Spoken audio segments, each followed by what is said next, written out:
তাকে শ্রদ্ধা করলেও তার কিছু আসা যায় না, না করলেও তার কিছু আসা যাবে না।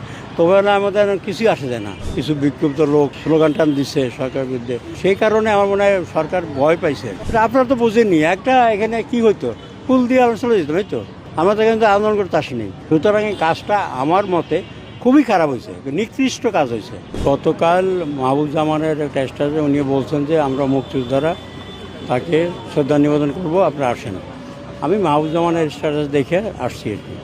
এর আগে দেখলাম উনি মারা গেছেন, তো মানে খুব অল্প সময়ের মধ্যে এই ঘটনাগুলো ঘটে গেছে আর কি। অনেক সময় তো দেখা যায় একদিন থাকে পরে, কিন্তু খুব দ্রুত ওই ঘটনা ঘটে গেছে। এটা সরকার তো বুঝতে পারছে, যত দেরি করবো তত সমস্যা হবে, আমাদের লোকের বাড়বে। সে কারণে আমার মনে হয় সরকার একটু তাড়াহুড়ো করছে আর কি। এটা না করলেই পারতো, আপনারা সবাই জানেন।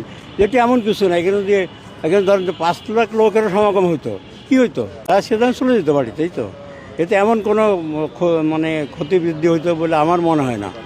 এখন হতে পারে যে গতকাল যে একটা ঘটনা ঘটছে, কি কিছু বিক্ষুব্ধ লোক স্লোগান টান দিচ্ছে সরকারের বিরুদ্ধে, সেই কারণে আমার মনে হয় সরকার ভয় পাইছে আর কি। আসলে যে এখানে যদি আরও বড় হয় তাহলে তো একটা আন্দোলন দাঁড়াবাদে উঠতে পারে। এখন হচ্ছে কি, এটা ধরেন আন্দোলন দাঁড়াবাদে এইভাবে তো ওঠে না। মানুষ যখন বিক্ষুব্ধ হবে, মানুষ যখন নিজে মনে করে এটা আমার করে, তখনই হবে, এর আগে তো এটা হবে না। আমি বললেই আর একটা আন্দোলন দাঁড়াবাদে ওঠে না, এটা সম্ভব না। এটা আপনারা সবাই জানেন, আপনারা তো বিজ্ঞরা, মানে ধরেন সাংবাদিক, আপনারা তো অনেক কিছু ভিতরের খবর জানেন, আমি অত জানি না। আমি জাস্ট অ্যাজ এ মুক্তিযোদ্ধা হিসাবে আমি আরেকজন মুক্তিযোদ্ধাকে শ্রদ্ধা জানাতে আসছিলাম, এবং তিনি মৃত, তিনি জীবিত না যে তার সঙ্গে কথা বলতে পারবো এমন কিছু না। যখন একটা লোক মারা যায় তখন তার তো নিজস্ব আর কিছু থাকে না বক্তব্য, হ্যাঁ।